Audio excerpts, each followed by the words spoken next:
16 août bii passé. ñu def ab conférence de presse pour annoncer sa création. mais lu précédé loolu mooy le 11 juillet 10 organisations de la société civile dañoo dajaloo pour bind mémorandum ki nga xam ne mooy le président de la république pour wax ko kat ñun dañoo bëgg li nga xam ne moo di base militaire française yi nekk suñu territoire ñu jëlee leen fi. le 11 lañ ko déposé le 12 le 13 le président de la république jàkkaarloog li nga xam ne mooy la presse sénégalaise ñu laaj ko ci ay questions de souveraineté ba wax ko ci waxu base militaire yi mu ne ces questions là il faut en discuter en toute sérénité et en toute amitié yokku ci ne y a des discussions yu commencé am depuis 2 ans par rapport ak l'ancien régime bi nga xam ne ñoo ngi am ay discussions par rapport ak France naka la ñuy réorganiser loolu noonu. bu njëkk bi mooy il faut en discuter en toute amitié je pense que du lu président war a wax parce que France mënul nekk suñu xarit France dafa ñëw suñu réew fekk fi suñuy maam jaay leen doole ñii mu esclavagiser leen dem ba ci digg bi mu def colonisation ak li ci am yépp bi muy joxe indépendance mu fexe ba rocci joxe bopp rocci làmmiñ avec les accords coloniaux maintenir ñu sous une dépendance à travers la néocolonisation. Maintenant 64 ans après on a un président et son premier ministre qui se revendiquait souverainiste. Sunu premier ministre moo doon wax il faut que la France enlève son genou de notre cou. tey bu ñu ñëwee nekk au pouvoir li ñu doon xaar ci ñoom mooy premier acte yu ñuy def mu doon des actes de souveraineté pour wane direction bu ñu war a jël defuñu ko. deuxième point bi mooy li nga xam ne mooy mu ne régime bi passé ñoo ngi ci doon discuter je rappelle que depuis 2022 Emmanuel Macron dafa annoncé woon ni ñoo ngi xool nan la ñuy càmbaree pour wàññi trou bi parce que instant bi fii ci Sénégal il y a 350 soldats français officiellement répartis sur 3 sites Ouakam Parkane ak li nga xam ni mooy Rufisque te loolu day piétiner li nga xam ni mooy sunu souveraineté parce que quand un pays se revendique indépendant il faut qu'elle soit en mesure de gérer sa défense sauf que notre défense li nga xam ni mooy accord de défense et de partenariat militaire yi ñu signé ak France da koy piétiner sur 2 raisons ou 3 même li nga xam ni mooy accord bi à la base dañ ne France buy ñëw fii c'est pour rendre nos armées indépendantes fexe leen former jox leen ay jumtukaay yoo xam ni ñoom dinañ mën a indépendant sauf que 64 ans après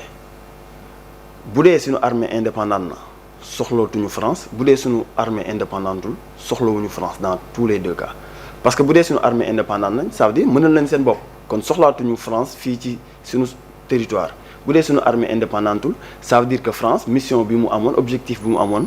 mënu ko atteindre 64 ans après donc ça ne se justifie plus que ki nga xam ni mooy France continue di rester sur notre territoire à travers ces bases militaires là bu weesoo loolu ñu ne accord bi c'est un accord de coopération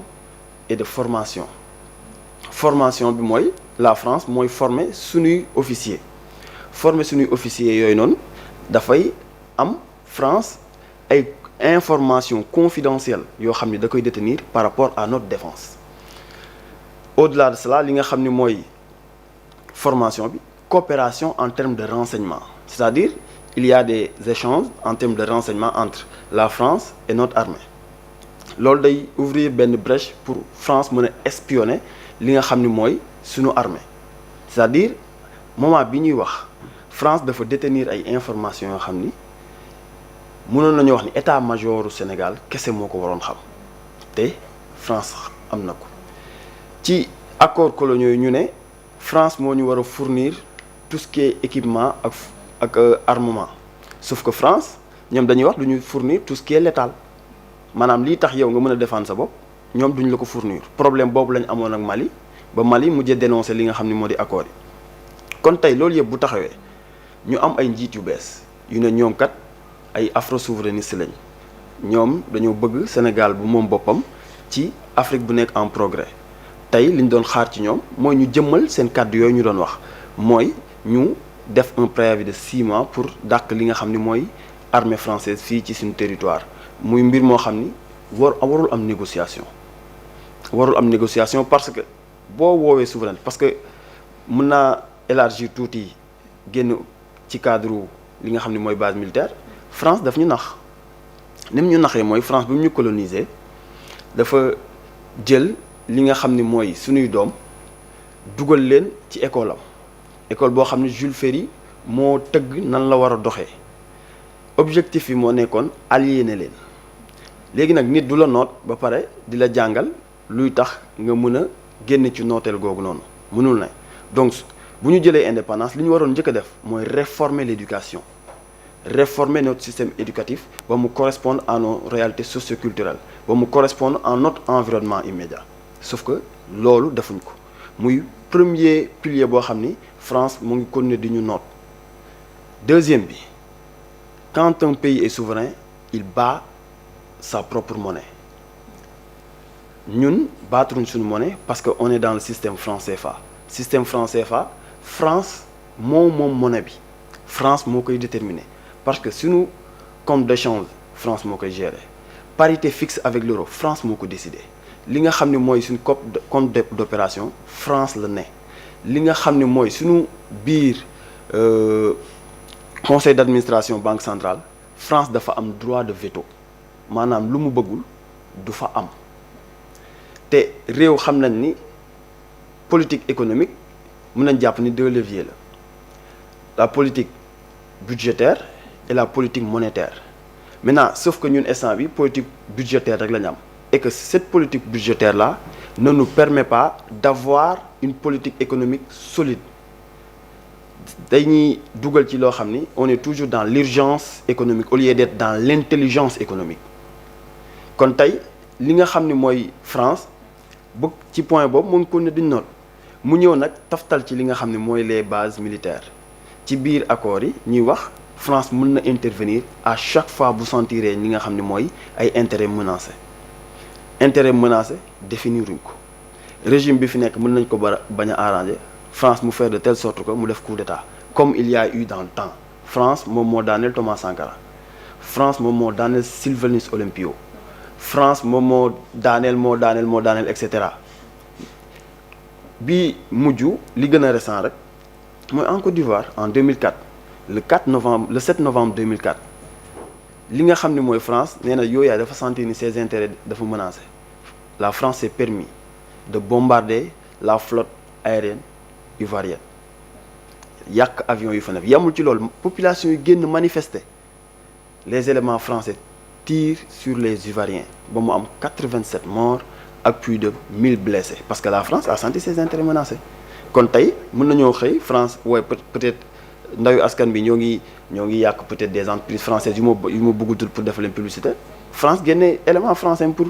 intervenir loolu dëppoowul ak réew mu ne dafa souverain loolu dëppoowul ak réew moo xam ne dafa am indépendance am donc yooyu yëpp la ñu war a boole def ko ci benn mbuus régler ko léegi-léegi te bi ci gën a simple mooy les bases militaires parce que pour sortir du CFA il faut énormément de temps il faut énormément d'études et tout pour changer le système éducatif man damay wax ni il faut minimum 10 ans pour réformer totalement le système éducatif mais sauf que pour les bases militaires amul dara lu koy gàngal koor lundi matin wala suba le président mën na xëy dénoncer les accords def un préavis de 6 mois et que ñu jóge fi kon tey loolu noonu moo gën a yomb pour ñu def ko ci nit ñoo xam ne dañuy woote ni ay souverainistes lañ. ci wàllum rupture est-ce que suñu autorité yu yees yi par rapport ak seen début ak léegi am na acte boo xam ne posé nañ ko bu mën a tax ñu mën a wax ni rupture boobu ñu ngi ci. rupture par rapport à la France. à la France effectivement. vraiment bu ñu waxee par rapport ak fait yi li am. gisuñu ko li ñu gis mooy des autorités yu indulgentes par rapport ak ni ñu doon traiter la France pour rappel suñu président. répondre na 2 fois à l'invitation de Macron sous couverture de forum mais en réalité c'était pour discuter avec Macron maintenant munoo pourquoi suñu njiit yi bu ñu nekkee ci opposition ñu am yenn posture yi bu ñu ñëwee au pouvoir rek commencé mel ni dañ leen di comme muus bu ñu xëpp diwlin en fait dañuy commencé di yox c'est bizarre parce que loolu amul dara lu koy te souvent damay gis nit ñi ne waaye il faut que ñu may leen temps gis nga par rapport aux accords de défense plus tu prends du temps à les dénoncer plus ngay am problème pour dénoncer ko parce que entre-temps l'espionnage day arriver à une étape profonde li nga xam ne mooy renseignement yi France day détenir des informations plus confidentielles par rapport à ton gouvernance donc yow boo ñëwee coûte que coûte la li nga war a def mooy dénoncer accords yi fexe ba limiter les casses sauf que ça n'a pas été fait. peut-être am ngeen ci bëgg a wax rapidement. gis nga. mission bu ñuy nekk ni mission bu difficile ak mission bu délicate. gis nga la France suñu partenariat bu Sénégal depuis les indépendances avant indépendance sax 39 45 suñu maam yi demoon xeexali leen. ba tey ñëw fi. dama ne la ji a fekk ne ci Sénégal am nañ président am nañ autorité yoo xam ne leen fal boo xam ne sans l'aide de la France. te auparavant loolu lañ ko doon jàppee ne ñii tubaab yi ñoo ko fi teg moo tax leen neex lañ def. loolu une chose chance la d'abord te deuxièmement c'est un problème éducation réforme bi jafewul il faut juste que ñu jox des hommes yoo xam ne nii tamit xam nañ lu ñuy def changer système éducatif d'accord bu changer nan lañ koy changer parce que il faut que ñun Sénégalais yi ñu xool ci enseignement professionnel xool nuñ koy defee fii da ngay jàng maîtriser doo maîtriser dara te doo maîtriser dara nga dem def fac science dem ba kii mënoo génnee benn formule mënoo génnee benn dara loolu ça veut dire que système éducatif war nañ koo xoolaat te boo demee université tey à part yenn faculté yi boo fa génn bu ci des toog xaar concours nga mën a def mbaa nga dem jàngale ji parce que formé wuñu pour ñu mën a am suba benn xam ne benn métier boo xam ne nii tey mën ko moo tax da ngay dem université ba pare defaat beneen formation loolu tamit day gudd ni day au minimum da ngay jàng plus de 25 ans boo xam ne nii tey nga pare war a ut liggéey ñu lay 5 ans d'expérience 12 ans d'expérience plus ak at yoo toog di ko jàng loolu c'est compliqué loolu mën nañ ko def monnaie moom suñu monnaie bi dañ ko seq ak suñuy nawle boo xam ne nii tey union économique monétaire ouest africaine dañ ko seq ak ñoom ñoo xam ne nii tey mënoo xëy une bonne fois pour tourner damay génn damay créer son monnaie boo damay créer dafa am ay préalable loo xam ne boo ci doon dugg sax il faut que ñoo xam maintenant ci base militaire française yi je me répète à chaque fois ma ne la bu dee espionnage ak julumanto américains yi nekkoon fi te lu Sénégalais reeree mën nañu xëy ne leen lii ngeen reeree ñoom ñoo am seen mécanisme yoo xam ne nii tey moom la ñu doxalee ci chaque pays ba nga xam ne tey mën am information bu mën ñu soxla ci biir dëkk bi ñoom xam nañ ni ñu koy doxal muy Sénégal muy Mali muy Mauritanie te ensuite suñu officiers yi tey dañuy dem école de guerre boo xam ne tey une coopération entre amuñ moyens ñun Sénégal la majeure partie de nos pays africains France lañ ko mën a jëlee est-ce que loolu tey dañuy daggal suñu partenariat xañ leen ko boo xam ne ni tey seen école de guerre yi ay ceinture boo xam ne des ceinturiers yoo xam ne ni suñu officiers yi fa lañ dem di former loolu yëpp buñ ko bëggee xam dafa ay mécanisme yoo xam ne dafa dañ ko war a préparer seen bopp de telle sorte que créer seen yenn école yoo xam ne nii tey boo xam ne beaucoup de pays yoo xam ne mën nañ fa ñëw ñu def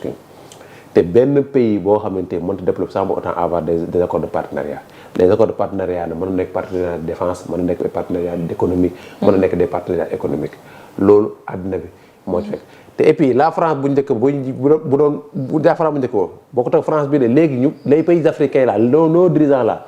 ñoo tubaab bi ñoo bokk école yu ñu jàngee ñoo bokk fu ñuy fréquenté ñoo leen dàq jàng sax dañuy dem ci ñu jël pay ñoo jël ndaare